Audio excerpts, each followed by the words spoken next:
Hello ladies and gentlemen, and welcome to the video. So today we're going to be doing something a little bit different. This should just be a one-off and requires a bit of an explanation before we start. So if you've been on my channel before, you should be aware of the existence of Lobo the Last Zarnian. Who is that? He's a subscriber of mine, and I happen to know his real name, but that's privileged information. And he messaged me privately on Facebook some time ago saying maybe you should do a singer breakdown on yourself, which is quite interesting. And today is the day. Now, another little explanation for you as to why I haven't done a singer breakdown in... Let's have a look. When was the last one? When was the last one I did? The last one I did was Joey Belladonna. Oh my god. Why I haven't done one in a year is a similar reason why I haven't done a Metalhead Reacts in... I'm struggling to find one, that's how long ago it was. 2 years.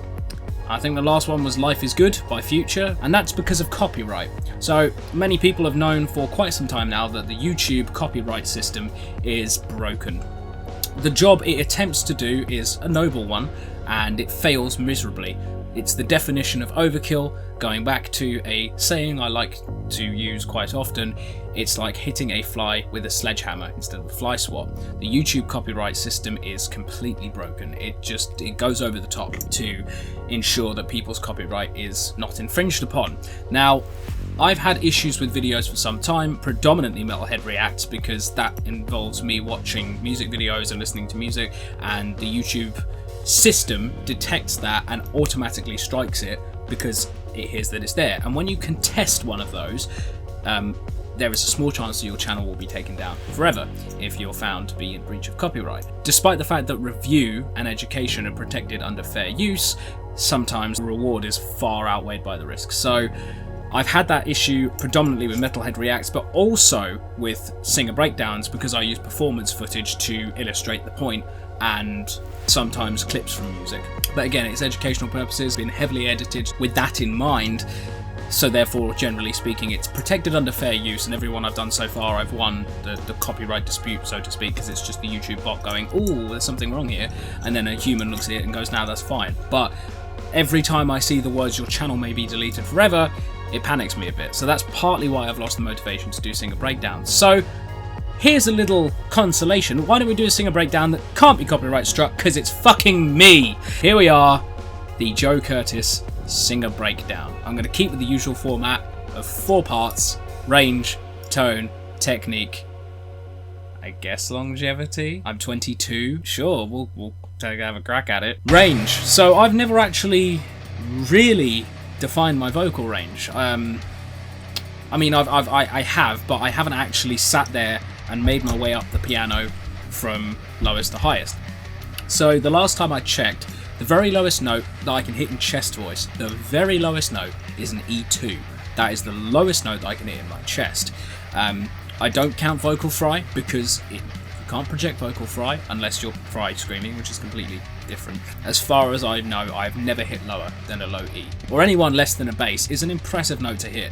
Now, that my classification is a completely different topic because we'll get onto that in a minute. Range is only part of your classification, but it makes up the backbone of it. My highest note that I've ever hit with shrilling, so supported falsetto, mixed voice, shrilling, C-sharp 6, because I was trying to hit the high note from Lost Horizon, The One, sung originally by Daniel Heyman, and I couldn't quite hit it. I was a semitone too low. And just to show you guys, this is where the copyright strike may come in, if there is one.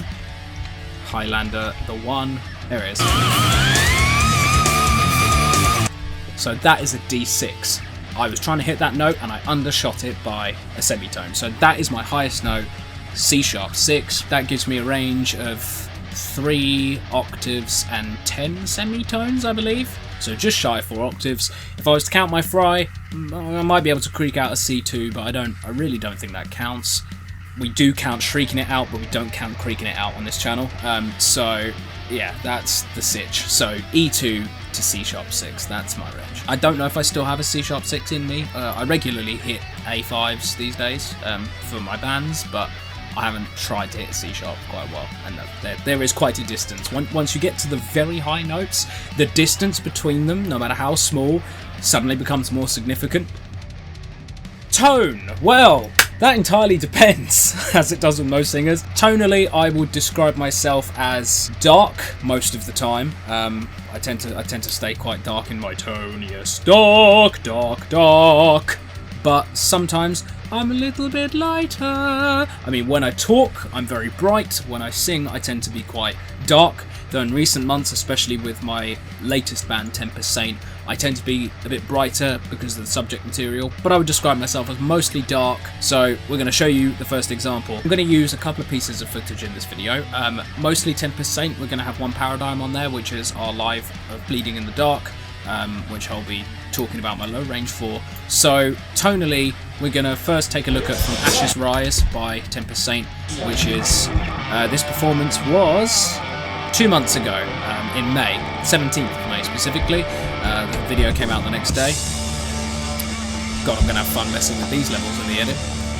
So as you guys can see, I'm there with my band. I've got James on my on stage right, Luke on stage left, and Matteo on the drums. French drum kit, no idea why, that was just what the drummer brought. We just brought breakables, and here we'll be talking about my tone. So this song is From Ashes Rise, which is quite a upbeat song. So as you can hear there, I come alive in the street. So street is quite bright. If I was doing opera, I'd probably cover that a bit more and darken it. So I come alive in the street, as opposed to I come alive in the street, which is a lot more forward, a lot more bright.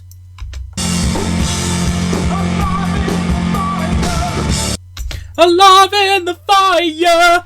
Again, quite bright.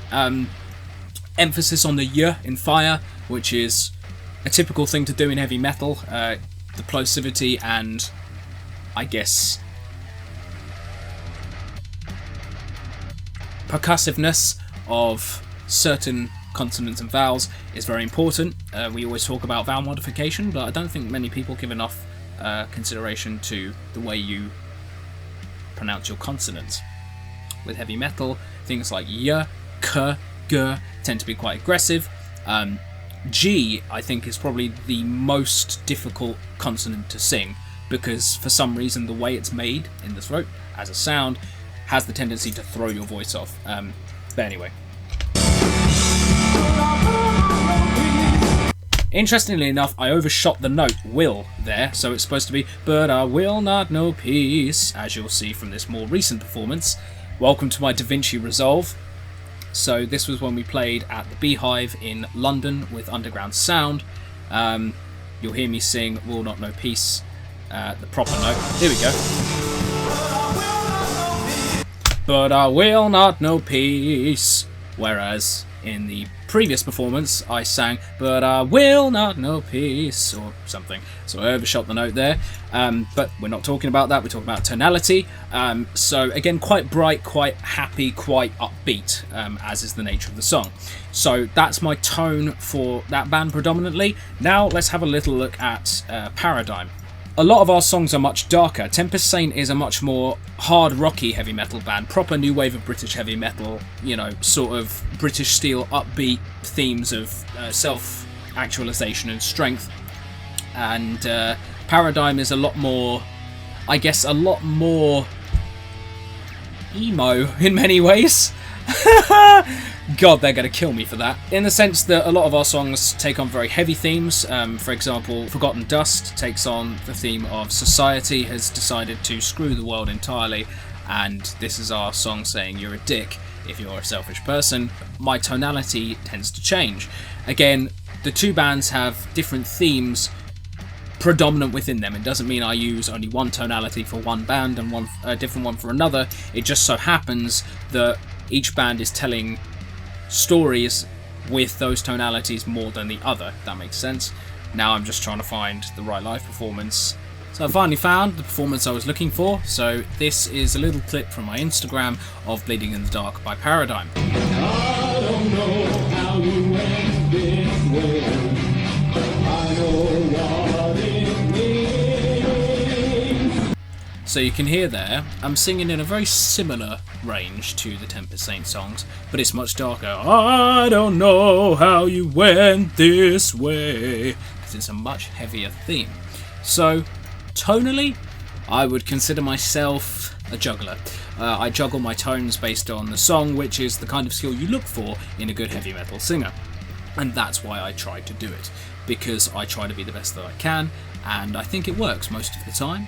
And yeah, so again, it depends on the song. Tonally, I think I have a fairly good tonal range. I think I can do the bright, we're ready to burn in songs like From Ashes Rise, and then in Bleeding in the Dark I'm like, I don't know how you went this way, like proper, oh my god, life sucks. Technique, well, interesting. So I've had lessons with an opera coach. I've been taking singing lessons on and off all my life. I first started doing musical theatre when I was about 7, I think, at the time, and learned how to sing as a child. Stopped doing it when I was about 16, and then I didn't do singing until 2.5 to 3 years later. And in 2018 I decided I wanted to try my hand at metal, because that's what I was getting very into heavy metal, and I was surrounding myself with people that were into it too. And in 2017 I was finding myself singing along to all the songs, and then the following year I was trying my own hand at it and thinking, fuck it, I can sing like this, why not?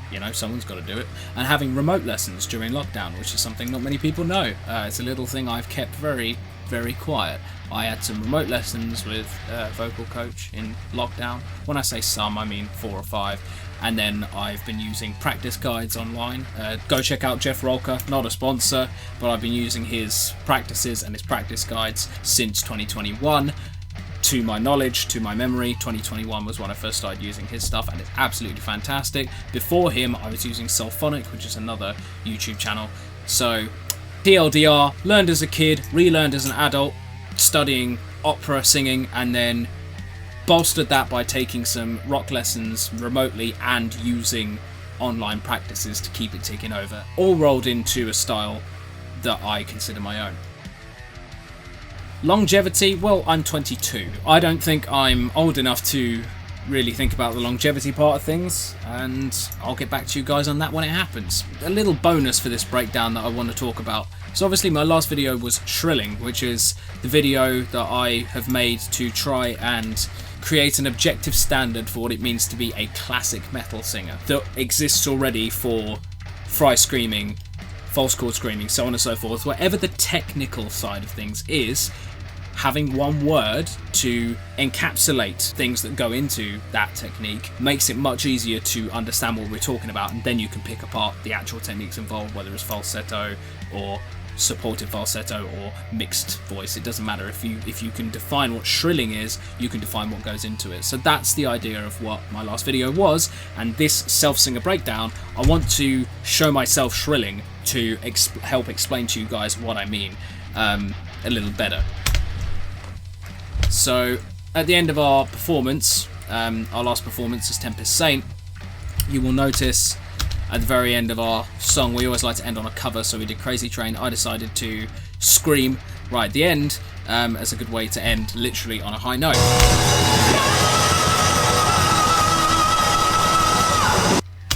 So I want to point out one very important part of that scream, which is something I get from Eric from Manowar, very much from Eric. I know Rob Halford has a lot of aggression and grit to his voice, but something that Eric does, that he does better than everyone, a little bit of effect, which he has said himself live when he's got the crowd to scream with him before, is at the very end of the shrill he adds a little growl, which I think works very well because it allows you to bring this large high-pitched sound down. It basically, oh, like that. You basically create a peak and a trough.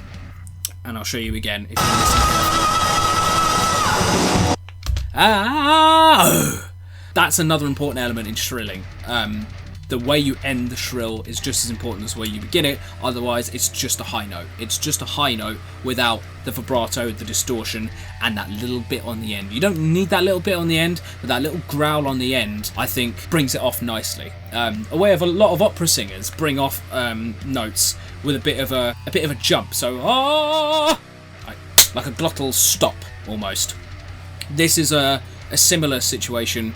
It's not a glottal stop, but it's a way to bring that high note off that's aggressive and keeps the scream alive in the high note. So again, that's what I mean when I'm discussing shrilling with anyone. These are the important things to remember. So that's the singer breakdown on myself. I am a rock/opera inspired heavy metal singer that predominantly screams using the shrill technique, and I like to bring it off with a bit of a growl. Thanks, Eric.